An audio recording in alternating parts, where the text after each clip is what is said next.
নমস্কার, শুভ সকাল বন্ধুরা। কেমন আছেন আপনারা সবাই?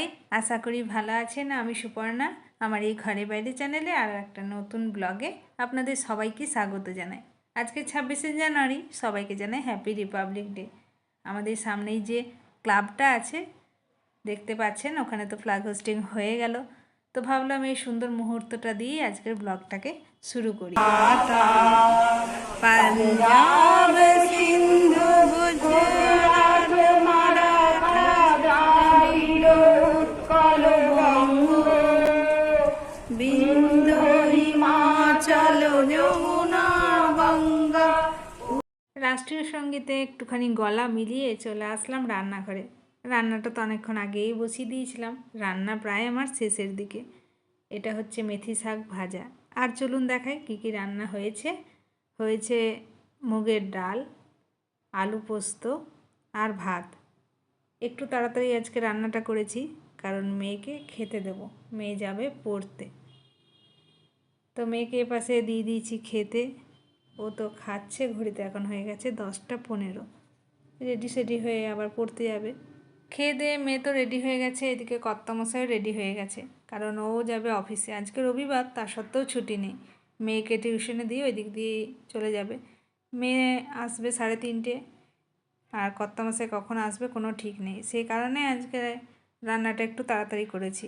বললাম একেবারে ভাত খেয়ে যাবে, কারণ ফেরার তো কোনো ঠিক নেই, সেই জন্য। এই যে ঘড়িতে এখন হয়ে গেছে 3:30, এই সবে মাত্র মেয়ে আসলো। আর কর্তামশাই তো মেয়েকে স্টেশন অবধি দিয়ে গেছে, তারপরে আবারও অফিসে গেছে। এদিকে হাতে করে নিয়ে এসেছি কচুরি। আজকে যেহেতু রবিবার, সকালের কোটাটা তো কমপ্লিট করতে হবে, যেহেতু সকালে ভাত খেয়ে গেছে। তো সকালেই বলছিল কচুরি খাবো, আমি বললাম না, সকালে খেতে হয় না, সকালে গরম গরম ভাত খেয়ে যা, দুপুরবেলা খাবি।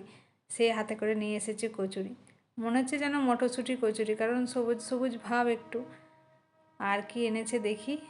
আর কর্তামশাই দোকানে দাঁড়িয়ে দুটো খেয়েছে, টেস্ট করেছে, তারপরে আমাদের জন্য দিয়ে পাঠিয়েছে। যদিও আমি খাবো না, একটাই টেস্ট করব, কারণ আমি তো এই সবেমাত্র ভাত খেয়েছি, খেতে পারবো না। মেয়ে খাবে, মেয়ের পছন্দ। আর এনেছে এই যে আমার পছন্দ পদ্ম লুচি, বেশ ভালো লাগে খেতে। শক্ত না? ভালো। আমার তো কেমন জানি একটা শক্ত শক্ত লাগছে। আমি খাবো না তো, সত্যি সিরিয়াসলি।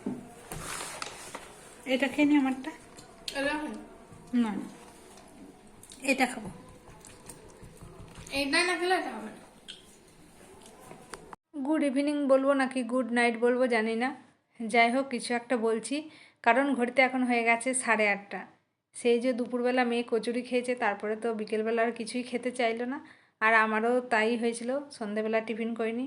আর কর্তামশাই তো এখনও বাড়ি ফেরেনি, বললো 5টায় চলে আসবো। তো এখন এই যে গরম গরম বানিয়ে নিচ্ছি। এগুলো সকালে বানানোর কথা ছিল, তো সকালে তো রুটিনটা একটু চেঞ্জ হয়ে গেছিলো, ভাত হয়েছে।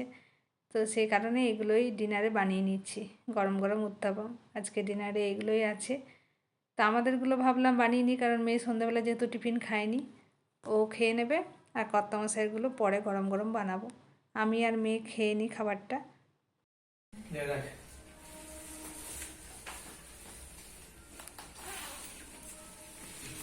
দেখা যাক কি লেখাতে না। Thank you for helping building the sports complex of Howrah Division, Prakash Chandra Maji. অফিসে বসেরা স্টাফেদের গিফট দেয়, তাদের ভালো কাজের জন্যই হোক বা সান্ত্বনা দেওয়ার জন্যই হোক। আর সেই গিফট স্টাফেরা হাতে করে নিয়ে আসে বাড়ির গিন্নিদের জন্য, যাতে তাদের মনটা একটু খুশি করা যায়। অফ ডেতে অফিসে যাওয়া, অফিস থেকে লেট করে আসা, যাতে গিন্নিরা আর কিছুই না বলতে পারে। এদিকে আমার মেয়ে তো গিফট ওপেন করতে একেবারে ওস্তাদ। খাবার খাচ্ছিল, খাবার ফেলে চলে এসেছে গিফট ওপেন করতে। যদিও প্যাকেট ধরেই বুঝে গেছিলো এটার মধ্যে কাপ সেট আছে। কাপগুলো কিন্তু খুবই সুন্দর। আর এই কাপে শুধু একমাত্র স্টাফেদের নয়, স্টাফের ফুল ফ্যামিলি বেশ মজা করে চা আর কফি খাবে। তোরা এতদিন ধরে অনেক কষ্ট করে কাজটা করেছে, সেই কারণে এই গিফটটা দিয়েছে। খাওয়া দাওয়া তো হয়ে গেল, তো এখন সময় গেছে রোজকার মতো ভিডিওটা এন্ড করার। আজকের এই ভিডিওটা আপনাদের কেমন লাগলো কমেন্টে জানাবেন, ভালো লেগে থাকলে একটা লাইক করবেন, আর আমার নতুন বন্ধুরা চ্যানেলটাকে সাবস্ক্রাইব করে দিয়ে আমার পাশে থাকবেন। আবারও খুব শীঘ্রই ফিরে আসবো নতুন একটা ব্লগ নিয়ে। আপনারা সবাই সুস্থ থাকুন, ভালো থাকুন, সাবধানে থাকুন। দেখা হবে খুব শীঘ্রই পরের একটা ব্লগে। Tata, good night.